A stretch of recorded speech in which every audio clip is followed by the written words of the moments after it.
আর যে অন্যায় আজকে ভোটার লিস্টের নাম তোলা নিয়ে হচ্ছে, যে লোকগুলোর প্রাণ যাচ্ছে, যাদের নাম বাদ দিচ্ছে। আরে একটা মেয়ে বিয়ে হলে বাপের বাড়ি থেকে শ্বশুর বাড়ি যায়, অনেকে পদবি চেঞ্জ করে, এটা তো অন্যায় নয়, চিরকাল ধরে চলে আসছে। বলছে তোমার পদবি চেঞ্জ করেছো কেন, হবে না, বাদ। এটা অন্যায় নয়।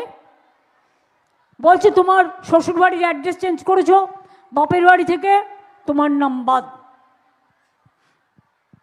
ধরুন আমার নাম মমতা, আমি বাংলায় মমতা লিখলাম, ইংরেজিতে যদি ভোটার লিস্ট থাকে তাতে আমি এমও লিখতে পারি, আমি একটা টি এর জায়গায় একটা এ দিতে পারি, আমি দুটো এও দিতে পারি।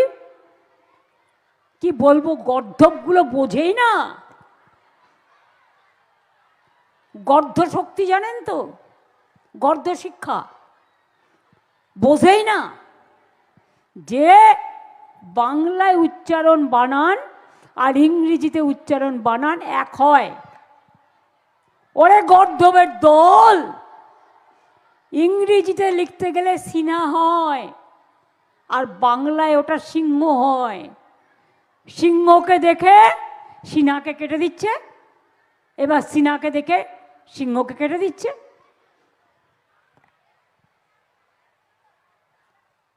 আপনার নাম অগ্নি, আপনি OGNI অগ্নিও লিখতে পারেন, AGNIও লিখতে পারেন, কিন্তু বাংলায় অগ্নি অগয় নয় মধ্যে নয় হর্ষি লেখে।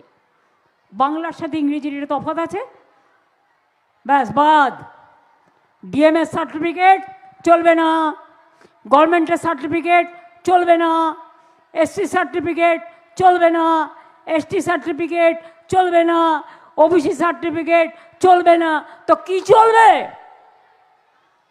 তাহলে আমরা বলি তোমরাও চলবে না, তোমরা অচল।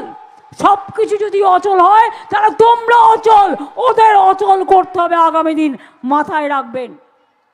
আর বেশি নয়, আমাকে ভারত সেবাশ্রম সঙ্গেও একবার যেতে হবে, আমাকে গঙ্গাসাগর কপিল মুনির আশ্রম দর্শনও করতে হবে।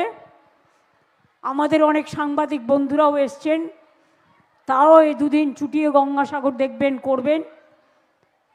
অনেক তীর্থযাত্রীরা আসবেন, যারা NGO আছেন, বিভিন্ন প্রতিষ্ঠান থেকে অনেক সাহায্য করেন, তাদের বলবো আরও ভালো করে সাহায্য করবেন, যাতে কেউ বাংলার বদনাম করতে না পারে।